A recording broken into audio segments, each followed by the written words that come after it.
Hello students, next let us look into the second part of the signal operations, which are basically amplitude scaling, signal addition and signal multiplication. Let us start with amplitude scaling. In amplitude scaling, all we have is we multiply the original signal x of t with some constant value a. And if a is a value which is greater than 1, we call it as an amplification. If it is less than 1, we call it as an attenuation. Now remember, here I have taken a to be always positive. If a is negative, there are two operations that are taking place. One is amplitude scaling and amplitude reversal. Means, if I am suppose having a signal x of t and I am suppose multiplying it 5, it means that I am amplifying the signal. But if I am multiplying it with a value which is less than 1, let's say 0.5 x of t, then the signal has got attenuated or its strength has got reduced. So it is attenuation. Whereas, suppose instead of multiplying it with 5x of t, I am going to multiply it with minus 5x of t. Again, the amplification has taken place, but because of the negative that we are having here, suppose this was the signal, then if I multiply it with 5, obviously whatever is the amplitude here, the amplitude here will become 5, and here 2 into 5 it will become 10. But because of this minus sign, the signal will be basically flipped in the amplitude axis and we will get basically the whole signal inverted. So here inversion is also taking place. So we have to take care of that when we are studying amplitude scaling. But it is not of much use because most of the signal are already considered as amplitude scaled signal. Next, let us look at two important operations. First is signal addition.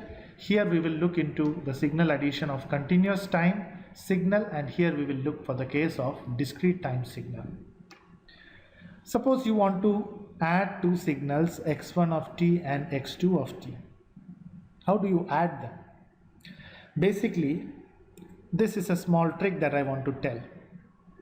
If suppose you are having this signal and you can see that this signal basically goes an abrupt change at this point, that means it goes from 0 to some different value here, and it goes from this value to this value here. So there is another change that is going to take place here, and there is another change that is going to take place here. So wherever the change is going to take place, I will mark those time periods.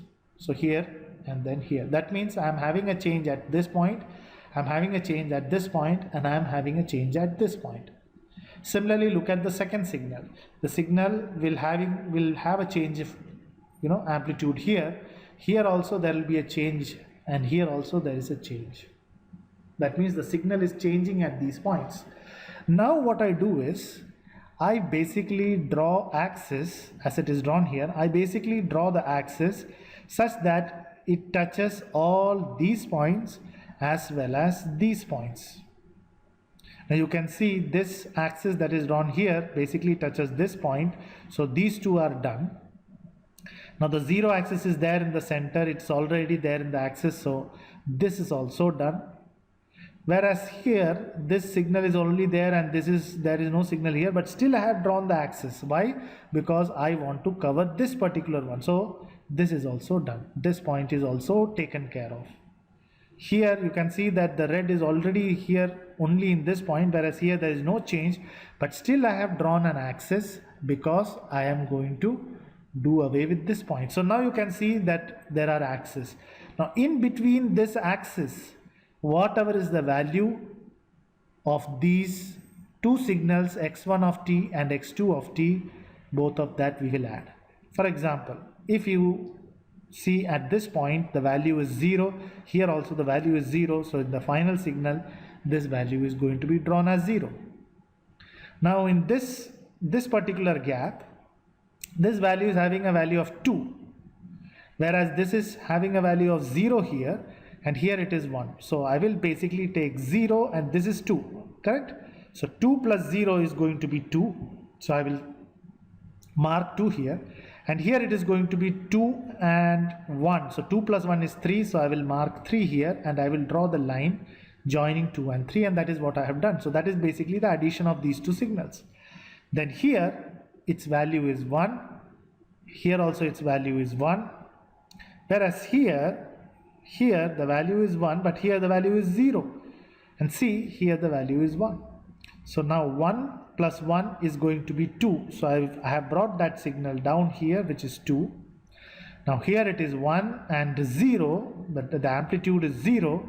So 1 plus 0 is 1. So I have brought it down back to 1. And then here it is 1 plus 0. 1 plus 0. So it is basically, that also is going to be 1. That is how I got it here. And then after that, it is going to be basically all zeros. So you can see in this gap, again we have done that 1 plus 1 and 1 plus 0. So within each gap we add the signals. This is how we add in the case of continuous time signal. If you have not understood it, again go through the same video to understand it much better. But this is the simple trick that we do. For the case of discrete time signal, as you can see, there are two signals here. What we do is we draw such that the both arrows of both the signal are in the same line. So both of these are in the same line, and their answer also, zero axis, is in the same line. So this line that we are going to have, that line we are going to always keep same for all the three. So now let us write the signal. So the signal here is 1, 2, 3. So I will write 1, 2, 3.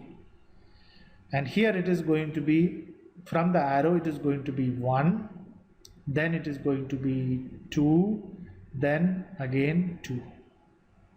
Whereas in the left side it is going to be 2 and another 2.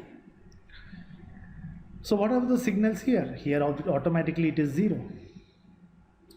Now when I have to add them, basically I will add what is there. 1 plus 1 is basically 2. So 2 plus 2 is 4. 3 plus 2 is 5. 0 plus 2 is 2. And 0 plus 2 is again 2. And so my answer is 2, 2, 2, 4, 5, which is the signal. So you can see in discrete time it is very, very easy. In continuous time you have to have a little bit of imagination to get the answer right. Always remember that we are looking for the points where the signal are basically changing. Those time periods where the signal are changing for both the cases, and then we draw lines which basically connect in the same time period, and then we basically add. Same is the case with multiplication. If we are going for signal multiplication, the same situation, if we are, suppose we have to multiply x1 of t and x2 of t, we basically find out where all the signals are changing. See this, here it is changing like this, here it is changing basically like this. So at this time period it is changing, at this time period it is changing, at this time period it is changing. Similarly again at this point, at this point, at this point. And then all the axes I will draw which connects all these changing points. And between those axes I will try to multiply the signal. For example, here it is 0, here it is 0. So here also the value will be 0. Whereas here the value is 1. Sorry, 2. Here the value is 2. But here it is changing. So don't worry. What is the value here? Here the value is 2. And here also it is 2. So now we will multiply with this value. What is the value here? Here the amplitude is 0. Whereas here the amplitude is 1. So what is 2 into 0? 0. What is 2 into 1? 2. So, and then I draw the line joining both these points. And then, here between this gap, what is the value here? 2. What is the value here? 1. So 2 into 1 is 2. That's okay. And then what is the value here? See, what you should understand is, see, if we have taken this value 2 here, then it is also coming down at this point. So I will take this point. I will take 1 here. Why? Because it has now come down. So this is the point 1. So I will take 1 into 1, which is 1. So that's why this point is coming down here. And then here the value is 2. Not 2. Here also it is 1. And here it is 0. So 1 into 0 is 0. So basically I join the line. Here the amplitude is 1. But here it is 0. So 1 into 0 is again 0. And then again 0. So this is how we multiply two signals. Always remember, we find out the key points where the signal is changing. See, again, you have to be very careful. If suppose there is a signal changing like this, then you might feel that, okay, this is how the signal is changing. So what is the value at this particular time period? Is it this or is it this? You take any rule. Either you take, so before this time it is changing like this, and after this time its value was this. So when you are talking about this gap, you always take this value. If you are talking of this gap, you always take this value.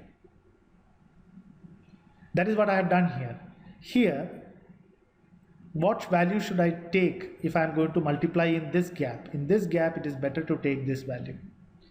In this gap, what should be the value taken? I can take the value as 0. So always be mindful of whenever there is a change, which value you take. So looking at the signal, for this gap, I will take the value as 0, and for this gap, I will take the value as this higher value. It may be 1 or 2. Same is the case with DT signal, as I have talked previously. In DT signal also, when you do the multiplication, just take care of the arrows. The arrows should align. Once the arrows align and you are having the signal written 1, 2, 3, and similarly here I will write it as 1, 2, 2, and this side again it is 2, 2. Now if I have to multiply both of this, you can see that here it's all going to be 0, 0. So 0 into 2, 0, 0 into 2, 0, 1 into 1, 1, 2 into 2, 4, 3 into 2, 6. So this is going to be my signal. For DT signal, again the multiplication looks very, very easy. Let me draw another example for both signal addition and signal multiplication. Now suppose there are two signals, x1 of t, x2 of t. If you want to either add them or subtract them, you follow the same rule. I will do for the case of multiplication. So where are the signals changing? One is at -2, it is changing. At -1 this signal is changing. Then at 2 it is changing. That's all. So 3. So I will draw 3 axes for this point. I will draw all the way up to down, because I want to write the answer, or I want to draw the answer in the last graph that I have shown here, not graph, but last space that I have shown here.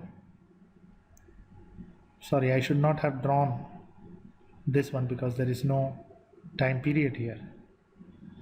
So the next point is basically at 2 it is having a change. So at 2 I am drawing the change. Okay, I am drawing the axis. So for this it is done. What about the second signal? The second signal is changing at which all time period? It is changing at 3. Then it is changing at 0.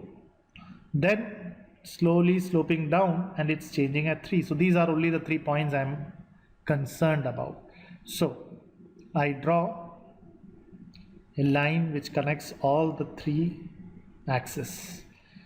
From this point also 0 is already there, so there is no need to draw.